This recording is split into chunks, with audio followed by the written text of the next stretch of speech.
Sheriff, come on up.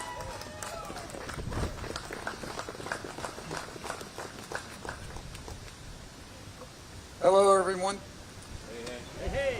I'm extremely humbled and honored to be here with you, number one, and to lead us in our pledge to the greatest country in the world. So if you would join me, I pledge allegiance to the flag of the United States of America and to the republic for which it stands, one nation, under God, indivisible, with liberty and justice for all. Now it's my great honor and privilege to introduce you to my favorite congressman, your favorite congressman, and the congressman who fights for us always, Congressman Morgan Griffith. Thank you, Sheriff. Aren't we blessed to be here, even though it's cold and windy today, on the Obenchain farm with Chris Obenchain, the great delegate from this area? I have to tell you that Chris is one of those people who is out there working hard for you all the time. And I happened to be in Richmond. We did a little press conference there on Monday. And I was telling him earlier, and I hadn't really planned on saying it publicly, but I'm going to say it publicly. I had dinner with some people that I knew back in my days in the Virginia House of Delegates, and the subject of Chris Obenchain came up, and I told him I believe that Chris Obenchain is going to win with a large margin this year. It's not going to be 183. It's going to be a whole lot bigger. And one of them, who is relatively bipartisan, said to me, Chris Obenchain really is one of the kind of people that ought to get reelected because he is a studious, hardworking, thoughtful member of the Virginia House of Delegates. And so I told him that earlier, and I hadn't planned on saying it publicly, but it just seemed the right thing to do. And sometimes I go when I'm speaking, and I just go with what I think is coming from my heart. And I wanted to say that today. Folks, I'm so glad to be with you all today. I will tell you, originally I wasn't supposed to speak, and that was fine. But they're playing games in Virginia, and they're playing games today in the Senate by having delays and slowdowns and so forth because they don't want Winsome Sears on the campaign trail because she is winning votes every time she goes out and speaks. The people of Virginia recognize that she is genuine. She is a no-nonsense candidate. She doesn't have crazy ideas like her opponent has, and she will be a marvelous governor of the Commonwealth of Virginia. So I'm filling in a little bit, but guess what? It's just so that her husband Terry can get here, and I love Terry. I've got to tell you, I think he's going to do a great job, and you're going to be very happy that he's here with us. But he's on his way, and so I'm supposed to fill up the space a little bit, give him a little bit more time to get here. And, you know, if you're looking for somebody to talk, you can always count on me. I can talk about all kinds of things. But, folks, here's what we need to do. Here's what I want to talk about. I want to talk about the fact that this race is going to be close for the governors. It's going to be close for the lieutenant governor, and it's going to be close for attorney general. Notwithstanding the things that Jay Jones said that were unfathomable and disgusting, there are still people out there who are going to go vote for him. And it's hard to understand. It's hard. I was with some folks this morning, a little prayer group, and they're like, how could anybody vote for him? And I'm like, you'd be surprised. I mean, it wasn't just an excited utterance. It wasn't something that was said at night after maybe a consumption of some alcoholic beverages and saying things and then apologizing immediately afterwards. No, it was what he really meant. And he's sorry that it was revealed publicly, and he suddenly realized that maybe he shouldn't have said that as a candidate, but he said it, and it was wrong. And yet there's still people who are going to vote for him. There's still people who are going to vote for the Democrat for lieutenant governor, not because they know anything about her, because she hadn't talked to anybody. She's just running a few ads. She hadn't gone out and done any campaigning per se, because she can't talk even to the Democrats about issues because she's so far to the left that if she talks, she loses a big chunk of Democrat votes as well as all of the Republican votes and all of the independent votes. So they got to pretend that she doesn't have those views. And then, of course, Abigail Spanberger, I served with her in Congress. She is as liberal as they come. She tries to pretend that she's bipartisan, and you'll see people say, oh, she's bipartisan. That's because she signs on to post office naming bills or coin bills, things that are not of great philosophical import. With Republicans, she'll do that. But when it comes to issues of great import to this country, she is with AOC and Nancy Pelosi 90-some% of the time when she was voting in Congress. And that's not the kind of person we want as governor of the Commonwealth of Virginia. And then, when Jay Jones made his comments, or they became public, and she goes to a debate, she says, well, everybody's got to make up their own mind. She is the leader of the Democrat Party in the Commonwealth of Virginia, at least at this moment in history. She is their nominee for the highest office in the Commonwealth. And they have a problem in the Democrat Party. It's her job to step forward and show leadership. She showed no leadership. She showed no leadership. But I can assure you that when I was serving in the House of Delegates and we had a problem in the Virginia House with a problem with a sexual harassment issue, Winsome Sears stood up in our conference and said to the individual that was involved, if you can't give us an explanation that makes sense, if you can't reveal the data from your settlement that you made and the information, you no longer have my support. She showed that leadership. I was there. I saw it. I'm a big fan of Winsome Sears. And I am so, so glad she's going to be the next governor of the Commonwealth of Virginia. Aren't you? And we can make sure it happens, and you all are the ones to do it. You're willing to stand out here in the cold wind on this day. You can call another 4 or 5 or 6 people. Glenn Youngkin would say 10, but it's getting late to call 10. And make sure they get to the polls to vote. Whether you're at the grocery store and you see somebody, or you see somebody at church tomorrow, or Sunday, sorry, I'm getting ahead of myself, on Sunday, unless you go to church on Saturday, which some folks do, that's fine too. But when you see them, say, have you voted? And some of them are going to say, I don't know if I'm going to vote because my vote doesn't count. Let me tell you, folks, every congressional district after the decennial census is done has to be, according to the Supreme Court, plus or minus 1 person. The reason that Northern Virginia outvotes Southwest Virginia and the other parts of rural Virginia is we don't go to the polls and vote. Our friends and neighbors think it doesn't matter. It does matter, and we proved it 4 years ago when they came out in record numbers. Now, it was still only about 45 to 47%, but they came out in record numbers in Southwest Virginia, and guess what happens? We elected Governor Youngkin, Winsome Sears, and Jason Miyares. We can do it again. But you have to remember that until the polls close at 7 o'clock, we can get people there to vote. The other thing sometimes you'll hear is, well, I never got around to registering. Well, I'm not for same-day registration, but by golly, it's the rules we play by. And I've told a number of folks, and I apologize to those of you who already heard it, you know, when I was a kid, there was only a 2-point basket in basketball. There was no 3-point shot. So you can be against the 3-point shot if you want to, but if you plan on winning games, you better be having a 3-point shooter on your team. And our 3-point shooter is to use those tools that the Democrats put in place to try to get their votes out, to get our votes out. So if somebody tells you, well, I've never gotten around to registering, on Tuesday they can go to their precinct, and you can look it up on the computer, State Board of Elections, they help you figure out which precinct you're in. You can go to your precinct and you can cast that provisional ballot that will count in these close elections and register that same day. You can register and vote on Tuesday at your precinct.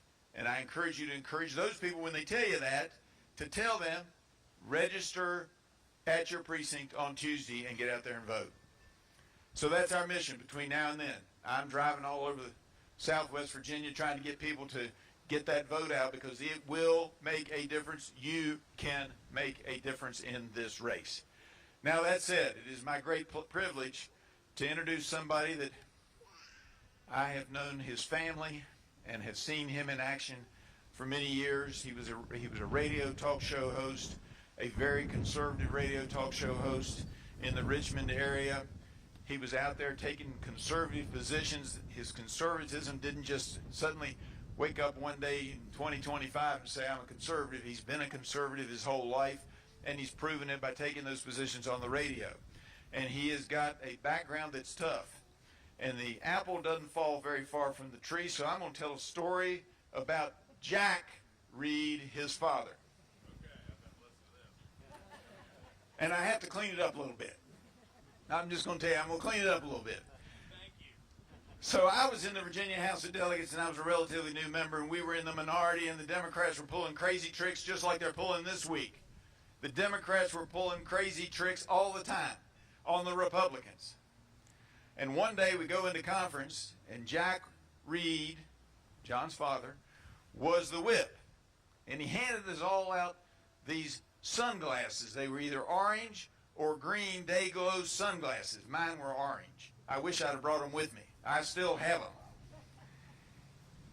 And he said, when the speaker does something really stupid, we're going to put on these BS deflectors. So it might have been a day or two later before something really stupid happened, and Jack gives us all the signal. We put on our sunglasses. The media wants to know what's going on, and Jack goes out and says, we call BS when we see it, and that ruling by the speaker was BS, so we put on our BS deflectors. I still have my BS deflectors, one of my proud possessions of memories from my days in the Virginia House of Delegates. The apple doesn't fall far from the tree. If you want somebody who will call BS on the floor of the Virginia Senate and vote conservatively to break the ties that we're going to have at least for the next 2 years, because it's going to be a one-vote margin for 2 more years, we need to elect my friend, our candidate, the conservative, John Reed. This is great. And I love that story. Had you heard it before? I had not heard that story. I must have been gone. That does not surprise. Now you know where I came up with the artificial intelligence debate from, huh? You cannot let these Democrats rule things, because they will stomp all over you if you give them the chance. I'm so glad to be here with you today. I'm going to give you the abbreviated version. A couple of days ago, it was a warm day, and I spoke for 35 minutes, and I looked down, and I thought, oh, my gosh, I probably talked too long. And one of the staffers came over and said, what would make you shut up? And I said, a cold, windy day. So they orchestrated this perfectly for today. I'm John Reed. I'm a native Virginian. How about that? Somebody from Virginia running to be one of the leaders of the state. I think that still counts. That you have an appreciation for the people of this state, for the traditions of this state, for the good moral principles of this state.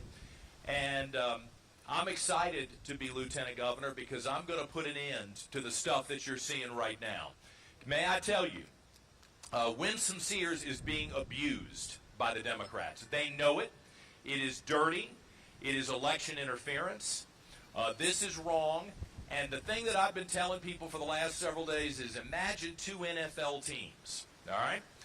You're on the visiting team. Your quarterback rolls into town to go over to the stadium, and the sheriff pulls that quarterback over and says, you know, why don't you spend the night in my jail? And how about I don't release you until after kickoff on Sunday? Well, that is what is happening with Winsome Sears. And everybody knows it. The Democrats have orchestrated this power grab against the Constitution of the state of Virginia, when the people of Virginia were very clear that they don't want politicians drawing their own lines. And I'm going to stand with the people of Virginia over and over again. And I'm going to stand with Winsome. Yesterday was the first day that I was going to take a half day off from the campaign. Bad timing, but my only uncle passed away, and it was his funeral yesterday. And my mother said, you better be there for the funeral. I said, yes, ma'am, I will be there for the funeral. Then I got a call the night before, and they said, The Democrats saw what time the rally was for Winsome, and guess what? They moved up the time that the Senate was going to go into session just so she couldn't be there. And I said, all right, I will be in the car on the way to Fredericksburg. I will speak on Winsome's behalf. I will introduce Jason Miyares. I will shake hands with that audience, and then I'll speed, not at 116 miles an hour, but I'll speed back to Richmond so that I can be there for the funeral, because I'm not going to let one of my people be abused by these Democrats. And you shouldn't let them either. This is the motivating factor. If you've been sitting back, or if you have friends like, I don't know, this bothers me, or I don't like this, you got to put that aside. We all have to put the petty differences aside. We all have to step up, because the consequences of losing this election are real. We will lose the right to work. Some people don't know what it means. It means you will be forced into a union, whether you want to be there or not. Right now, you've got that choice. I think Virginians want the choice of which job they have, whether they join the union, how much money comes out of their paycheck. And I can promise you, as the former communications director for the United States Chamber of Commerce, the biggest business federation in the world, the CEOs look at that too before they even consider where they're going to open their business. We can't afford to lose the right to work, and the Democrats have promised to take it away. We will be in big trouble if we lose the right to work. I will tell you about education, because my wonderful opponent, who doesn't have the guts to stand up and have a debate, doesn't have the guts to do media interviews, doesn't have the guts to travel across the state and talk to people, the one thing she is doing is spending the $8 million that George Soros and all of the Islamic radical socialists in New York have been sending to her. You saw that story yesterday, I hope, that the same people who are backing Mamdani in New York are backing Ghazala Hashmi in Virginia. I knew it, and I was just waiting for somebody to find the receipts, and now we know it's true. Those radicals are pushing her, and she is a Trojan horse candidate who will not speak to anyone. But what she has done is she's taken the $8 million and she's bought TV ads. Now, do you think you can buy a statewide office in Virginia? I don't. I don't think Virginians are going to fall for it. Saying that I want to destroy public education when my dad was a middle school principal in Chesterfield County, my mom was an elementary school teacher in Charlottesville, my grandmother for 30 years was a public school teacher in Greensville County. I went to public schools. My niece and nephew were going to public schools. I'm not interested in messing up the public schools. I'm interested in fixing them once and for all. Because if you live in a neighborhood where you're stuck, you can't move, the cost of moving is too much, and the schools stink, and everybody knows they stink, why shouldn't you have options? And you know, all of these Democrats who constantly lecture us about how they care about black citizens, and they care about minorities, and they care about people who don't have a lot of money in society, they have doomed those kids from the start by not changing the system that runs public education. Well, I'm going to the Capitol to try to change that, and I'm going to count on your support to make it happen. I'm not going to go to the Capitol and just hope that we can kick the can down the road for another 2 years and try to win off the same problems. We got to actually solve problems. I think Winsome wants to do that. I know Jason wants to do that, and you can rest assured I do too. And the other reason that I'm running, and this is a big one, the reason I left the radio station, and I probably miscalculated the reason I left my paycheck, because the mortgage is due tomorrow, and the money is dwindling in my bank account after a year of campaigning, is because I am tired of the violence in this society. I watched what happened in Richmond. For 3 solid months, police being pelted with balloons filled with urine and feces. A public bus, $250,000 bus, set on fire in the middle of the street. Little old ladies who live in downtown Richmond being hit in the head, but they're too scared to call the cops. They're too scared to go on a radio program like mine because they think Antifa is hiding to come and get them, and they're not wrong. The black city councilwoman with her 2 little black children being terrorized by arrogant white people who dare to say they care about black lives while they destroy black businesses in Richmond. Well, I'm not going to allow that to continue to happen.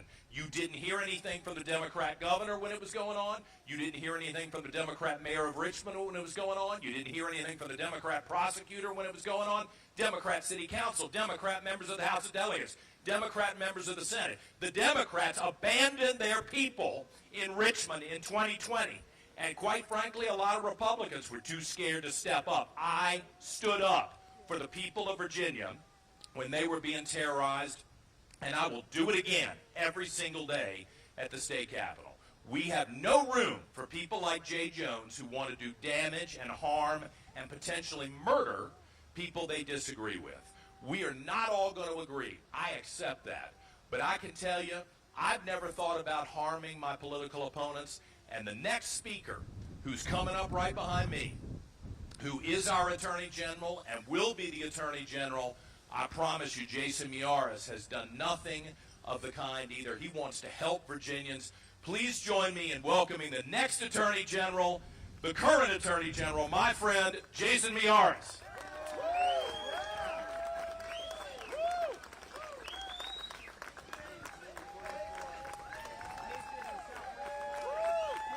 That vest is going to have to keep you warm, man. John Reed, everyone. I know, isn't this an amazing view? It is great to be back. This represents so much of the best of America. Literally for decades, if not centuries, Americans have gathered around their kitchen table, in their backyards to talk about the issues of the day. And Virginians, we got a lot of issues of the day, do we not? And so one of the great joys I have campaigning with John and campaigning with Winsome is asking Virginians to rehire us, to hire us to serve them. But part of our job also is to remind Virginians where we came from. Because I don't know, I'm going to get on the Wayback Machine with you. The Virginia of 2021 was a very different state, wasn't it? The Virginia of 2021 was a state that was dying, literally. The Virginia of 2021 was a state that was 46th in the country in job creation. They were 48th in the country out of 50 states in reopening our schools. They kept our ABC stores open. They kept our private schools open. But for those of us in public school, they were telling us, put your kid behind a computer screen for 8 hours a day, and somehow that's a quality education. And we saw 20 years of gains for Black and Latino students get wiped out. Not anything because Republicans did, but because left-wing politicians in Richmond refused to open our schools. Do y'all remember that? The Virginia of 2021 were telling us parents don't matter. Parents shouldn't have a say. The Virginia of 2021 had seen 8 straight years of more folks moving out of the state than moving into the state. Folks, that had not happened since Calvin Coolidge was president. I had a young staffer ask me, well, who in the world is Calvin Coolidge? So, if you don't know, it had not happened in 100 years. Virginia was becoming one of those dying states that people were leaving to go chase their dreams, start their business, get their education. And then something happened in 2021. Do y'all remember? You hired me, you hired Winsome, you hired Glenn. A lot of y'all were there in the Capitol. I know Chris was, where we did a prayer on the steps of the Capitol on January 15th of 2022, and then we rolled up our sleeves and we went to go work for you.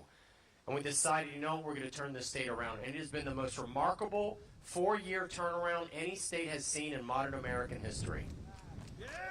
And the numbers don't lie. We went from 46 in the country in job creation to top 5. $140 billion of new investment that's come in from out of the state into the state. That's larger than the last 4 governors combined. 1.5 job openings for every job, every Virginian looking for a job. And yes, we reversed the trend.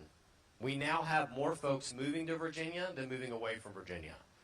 So leadership matters. And you don't have to look as far away as California, right? You can look at Maryland, right up the road. Maryland had a Republican governor. When Larry Hogan left office, I was just on the phone with him pretty recently. When he left office, they had a tax rebate for their constituents. They had economic development. They had some businesses locating there. He left office. The left got control. What happened? Tax and spend, tax and spend, tax and spend. Maryland is now the 3rd highest tax state in the entire country after California and New York. Well, do we want a Maryland or Virginia? No. Wait, do we want a Maryland or Virginia? No. I didn't think so. And so when I said Virginia is a dying state, the statistics show that in a literal sense. When I took office as the Attorney General, as the top prosecutor in the state, Virginia had a murder rate at a 20-year high, a violent crime rate at a 30-year high, the highest levels of addiction deaths ever recorded.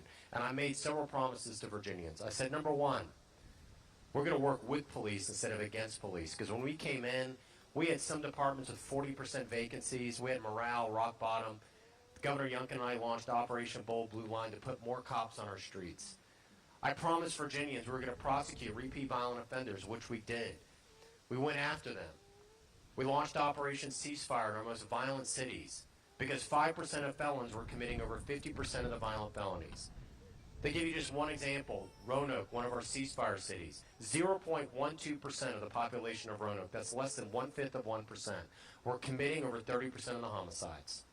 So if you want to lower crime, what do? You got to go after the repeat violent offenders. Chris knows this. Chris Obenchain's been a prosecutor. He knows what it is to go after repeat violent offenders. We investigated them, we indicted them, we prosecuted them. The city of Roanoke crime rate, their murder rate has dropped 62%. I was just in Hopewell, another one of our cities, 66% drop in the crime rate.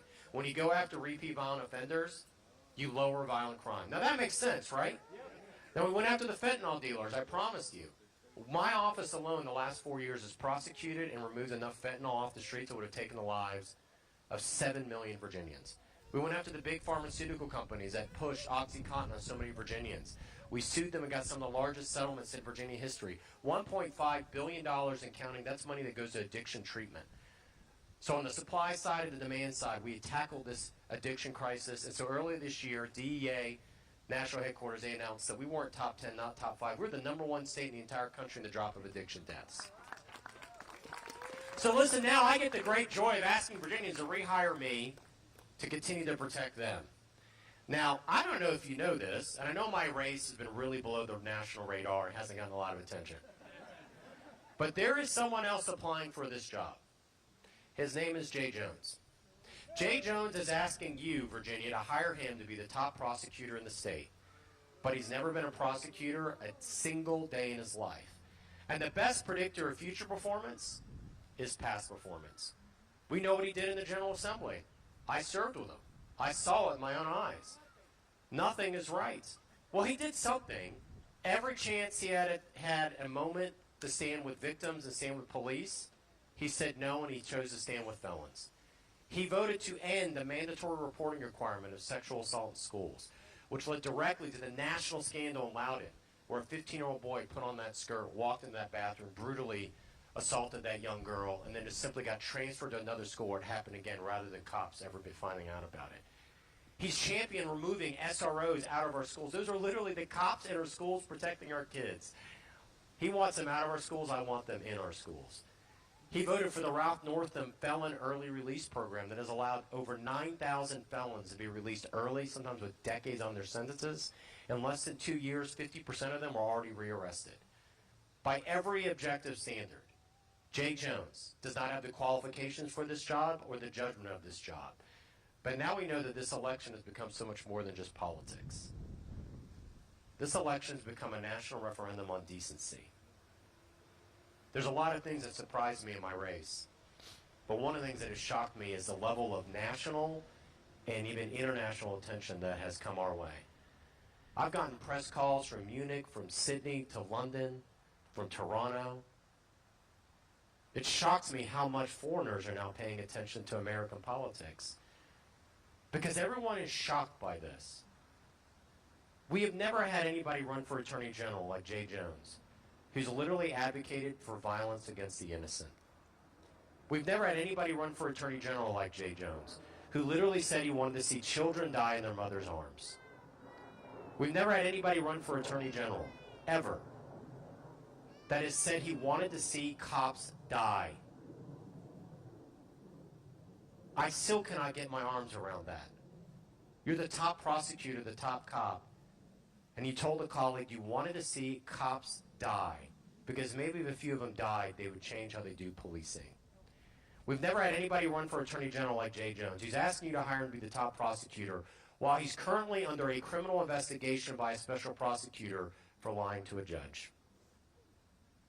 When this whole affair just broke out in the open, people asked me, what was your reaction? I said, well, the first, separate the politics, was just from a personal level. Todd Gilbert is a dear friend. He was my roommate during the General Assembly session. We'd rent a house. I know his wife, Jennifer. She's absolutely lovely. I would see those kids running up and down the hallways of the General Assembly. Guess what? So has Jay Jones. Jay Jones knows Todd. Jay Jones has met Jennifer. Jay Jones has met those children. This was not a hypothetical. This is a real husband and father that he wanted to see dead. This is a real mother that he has met that he wanted to see her children die in her arms. And people are like, was he joking? No, if you understand the text message exchange, he was on a tirade and angry because Todd Gilbert had dared to say nice words about a Democrat state delegate who had just passed away. And in his words, what he wanted to do is he wanted to urinate on the graves of his political opponents. And there's this exchange that just chilled me, where his colleague is telling him, Jay, please stop. Jay, this is completely inappropriate. Jay, you literally are hoping Jennifer Gilbert's children die in her arms. And he responds by his own handwriting, yes. Because as I told you before, only through pain do people change on policy. Think about that. Think about that worldview. Part of what made that so chilling for me was my family story. You know, I travel around the state a lot, and sometimes I get asked, what kind of name is Miyares anyway? And I like to say, what's a southern name? It's really deep south. But my family fled from Cuba with nothing. And I remember my mother telling me this, and this popped in my brain right after I read this horrific exchange. And she said, you know, in Cuba, when the communists took over and the Marxists were arresting people in the middle of the night, like my uncle Angel Miyares, and putting him up on the wall in a mock execution, and they were beating the innocent, and they were nationalizing businesses, and they were taking away people's homes. The Marxists never once thought of themselves as the bad guys. When they were inflicting pain on the innocent, they never viewed themselves as bad or evil. They viewed it is okay to inflict pain on the innocent if it means that we're building, quote unquote, a better society. So you could see how unbelievably moved I was and shocked I was. Nobody who has a view that you should hurt innocent children should ever be in any position of power at any level of government, period. End of story. Because if Jay Jones was to apply to be a line prosecutor in my office, he wouldn't even be able to pass the background check. He has multiple bar complaints that have been filed against him. I mentioned the special prosecutor. What is that about? This is a man who went 116 miles an hour on one of Virginia's busiest interstates, Interstate 64. And he shows up in court, and there are 4 people in court that day, all going roughly the same speed. 3 of those 4 people either got active or suspended jail times, and they all got a suspended driver's license. There was only one person who never got a suspended driver's license and never got any jail time. His name was Jay Jones. He told the court he was going to do community service hours. And now we know he misled the court by doing it for his own political action committee. I mean, think about that. You're an officer of the court. You are duty bound under oath to have full candor. Chris knows this. There are attorneys that have been disbarred for a lot less. Jay Jones should be more worried about keeping his law license, not running for attorney general. We have never had anybody this ethically challenged run for this office in the history of Virginia. And so that goes back to what I said before. This election is now a test of decency. Ask yourself this question, Virginia. How can we ever trust Jay Jones to prosecute an MS-13 gang member, knowing you wanted to put 2 bullets in the head of an innocent Virginian just because he didn't like their politics? How can we trust Jay Jones to ever grieve a mother that has lost her child to violence, knowing he's advocated for violence against children as young as 2 years old? How can we ever trust Jay Jones to stand in front of a court with any integrity, knowing that he has deliberately lied to a judge to avoid a jail sentence? How could Jay Jones ever stand with our fallen officers, knowing he's wanted to see them die in the line of duty? The hardest thing I ever have to do as Attorney General is attend the end-of-watch funeral for the fallen, for those men and women that wear the shield. The first one I ever did, I was with Winston when it happened. It's Michael Chandler. He He was a cop in Big Stone Gap. He was gunned down on his birthday. He literally had the day off. He took a shift for somebody that was sick. And he was just doing a wellness check. And I remember his funeral. I remember his cousin telling me about the burden of the badge. What these officers have to go through every day. What they carry with them every day. And at an end of watch service, at the very end, they read that officer's name 3 times. And his badge numbers 3 times. And 3 times they call out for him to respond. And 3 times there is no answer. And at the end they say, Officer Michael Chandler, your watch has ended. We now have the watch. I cannot imagine someone being the top prosecutor who works with law enforcement every day, literally wishing that cops would die to be running for this office. And so Virginians, now we have this choice because you deserve a government as good and decent as you are. I've been all over this state from Galax to Big Stone Gap to Exmoor on the Eastern Shore. Virginians are an extraordinary, noble, decent, good people. You give the shirt off your back to your neighbors. You stand in the gap when there's a flood or a hurricane or a tornado. There is no one like Virginians. You love this land. You love your neighbors. You deserve an attorney general that wants to be an attorney general for all Virginians. Because I have never met with a victim of crime that have ever once asked them, did you vote for me? What's your political affiliation? There's a sign I keep in my office in Richmond. It's one of my favorite quotes from Thomas Jefferson, and it is this: I have never found the difference of opinion in politics, philosophy, or religion as cause to withdraw from a friend. I see it every day when I sit at my desk. And it's just a reminder that even if I disagree with your politics, I'm not going to deny you the gift of friendship. And I would never violate my oath and deny you the protection I'm mandated as your Attorney General. This office is about fighting crime and protecting Virginians. And now I get the great joy of asking you all to rehire me to be the people's protector. And so I end with this. One of my favorite presidents is President Reagan. And he made this observation. He said, America is the only country in the whole world in which our national anthem actually ends with a question. Are we still the land of the free and the home of the brave? I think that's by design. That's a question that has to be answered by every generation. That's a question that has to be answered by all of us. Are you all ready to answer yes to that question on Tuesday? Wait. Are you all ready to answer yes to that question on Tuesday? All right, so I get to now introduce to you an extraordinary man, the next first gentleman of Virginia, a veteran. Winsome can't be here. John's touched a little bit on what's been happening up in Richmond. But he's an extraordinary Virginian, a dear friend, someone who has served his country. He's been at Winsome's side. And I want to give a very, very warm, we're in Blacksburg? Blacksburg. I want to make sure. I don't know we're over the line. Blacksburg, welcome to Terry Sears.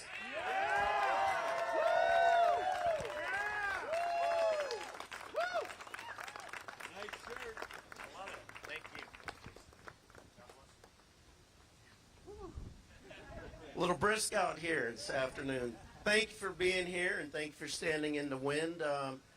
When I left Winchester, I don't even remember what day it was now, to join my wife on the campaign trail, it was 34 degrees. It feels like 34 degrees again.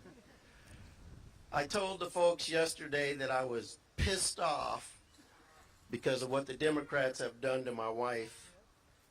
And let me tell you that I'm thoroughly pissed off now. And, you know, she would love to have been here with you. But you see the games that they're playing and the shenanigans that they're pulling to keep her off the campaign trail. They were supposed to be done by 11:30 today. And guess what? Filibustering, playing around, and keeping her there. And, of course, my wife is going to be there to do her job because that's her duty. So, what's this all about? Well, as you can see, the Democrats are desperate. They're pulling out all the stops. They're trying to keep her from being on the campaign trail because they know that it's neck and neck. So it's incumbent upon you to get out there and vote. Tell your friends, tell your enemies, take your friends, take your enemies. You know, we always say this is the most important election, you know, this year. Well, guess what, folks? This one truly is. If you do not want to become Maryland or California, then you need to get out there and vote. How many have already early voted? Awesome. Very good. Very good. Very good. We've actually outdone our numbers from 2021 and 2024 by 15%, which is a very good indicator. What we need, folks, is we need to get Jason back in. We need to get John Reed in as our lieutenant governor. We also need to get our delegates back in, and preferably one or two more delegates, so my wife doesn't have to deal with the Democrats and she'll be able to get some bills put through and not have to veto over 400 bills like Governor Youngkin had to do. Yes, thank God he did. So, you know, a lot of you, some of you, how many have actually met my wife? Fantastic. Well, I wish she could have been here for the rest of you. You know, this is a journey that we didn't expect, but it's one that when she ran for lieutenant governor, I actually pushed her into it because she had been away from politics for over 20 years. My wife has a passion about what she does, and I try to tell folks that she is not a politician. She's a public servant. She serves the Lord first, and then she serves the people of the Commonwealth of Virginia. We take this very seriously. We understand the importance of our law enforcement, our first responders, and those who put on a protective vest, go out every day, and as you've seen over the last few years, they may not come home. And things are happening in broad daylight on routine traffic stops. This should never be. Abigail Spanberger wants to defund the police. She took money from AOC's PAC to defund the police. She wants to make this a sanctuary state, and we're not having it. We are not having it. We love our immigrants who have come here and done things the proper way. You know, America has always been the melting pot, correct? Always been the melting pot. So our doors are open to those who want to come here, have a life of prosperity, raise their families, and have a better life. But you must do it the right way. You must do it the right way. Education, you know, is big for my wife. My wife started her education career after we moved here in October of 1989 down to Norfolk. And she began her college career at Tidewater Community College. Then she went on to Old Dominion. She finished Old Dominion in 3.5 years, graduated cum laude, all during that time with our youngest daughter riding on the back of the bicycle going to ODU. Our youngest daughter went through the early development program. Hello, young man. From there, she was accepted to William and Mary Law School, but she and the Lord had a discussion, and God had different things in mind for her. She ended up going to Regent University to get her master's and graduating in public policy.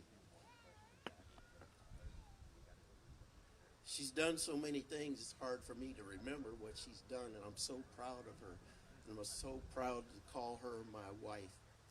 She's ran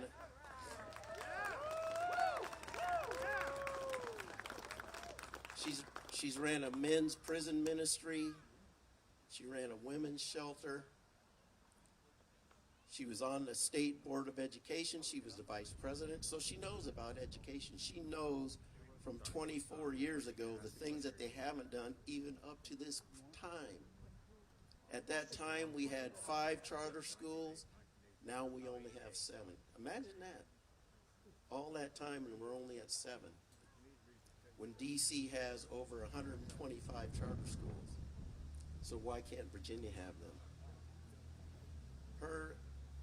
Her ideas for education are whatever type works best for you, the parents, whether that's homeschooling, private school, military school, charter schools, Whatever's going to be best for you and your students. You know your children best. You know, I often think back to the old Westerns, right? The old Westerns, and you watch those shows, and you see where the family saved up money to send their child back east, right? Back east.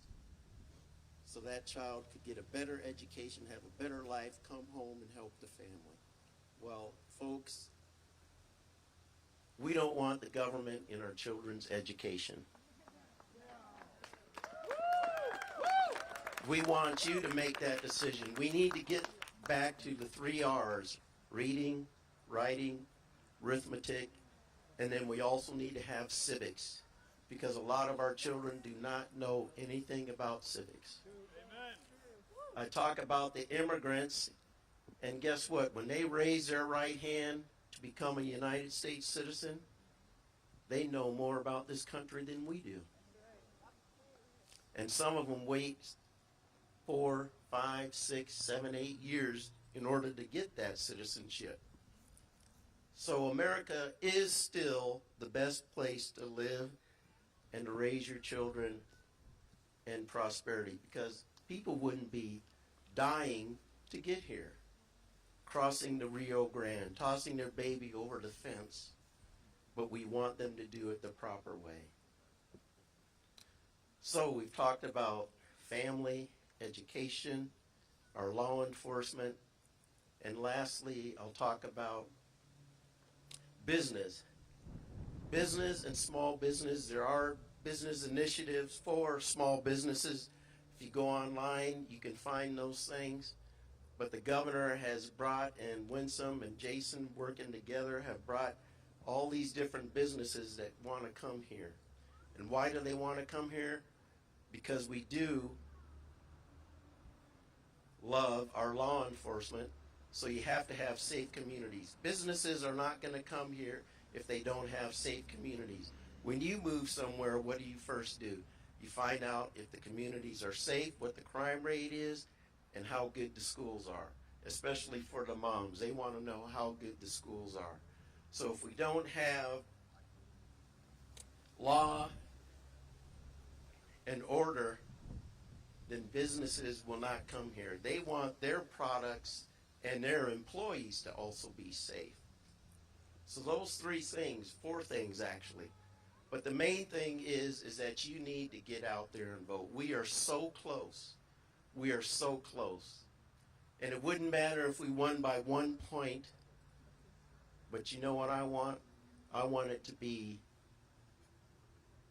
as many as too big to cheat. There you go. That's right. Too big to cheat. Right? Let it be no question that she is the victor and that Jason Miyares is our new Attorney General, still Attorney General, and John Reed is our Lieutenant Governor. But it's going to be up to you. We can't do it without you. So as I said, tell your friends, tell your enemies, take your friends, take your enemies. You know, we do have the better ideas. It's common sense, not nonsense. So get out there and vote. Work hard. Take a sign. Don't be ashamed to put a bumper sticker on your vehicle. Take the sign and have civil conversations with people if they disagree with you. It's all about that. We still got to love each other. We still got to live with each other.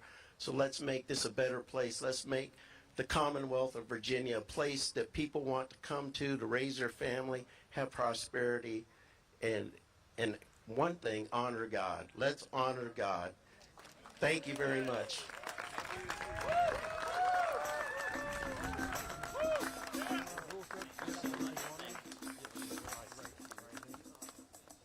Thank you all so much for being here. Thank you My feet are frozen.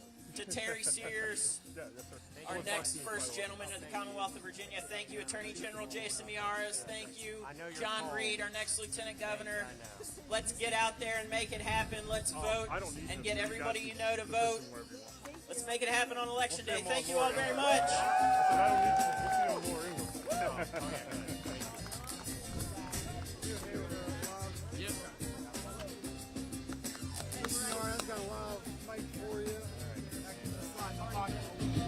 All right.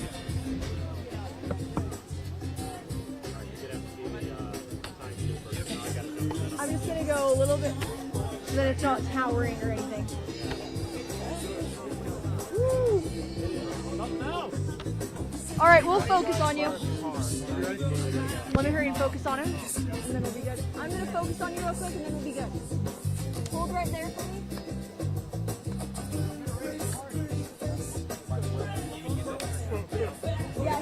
Actually, yeah. Okay. You guys have the same rule. You can't run it on digital or social media. Stay warm. I'm sorry to Yeah. I'm cold too. Alrighty. All right. Okay. I think they're turning down the music real quick. 1, 2, 3. Testing, testing.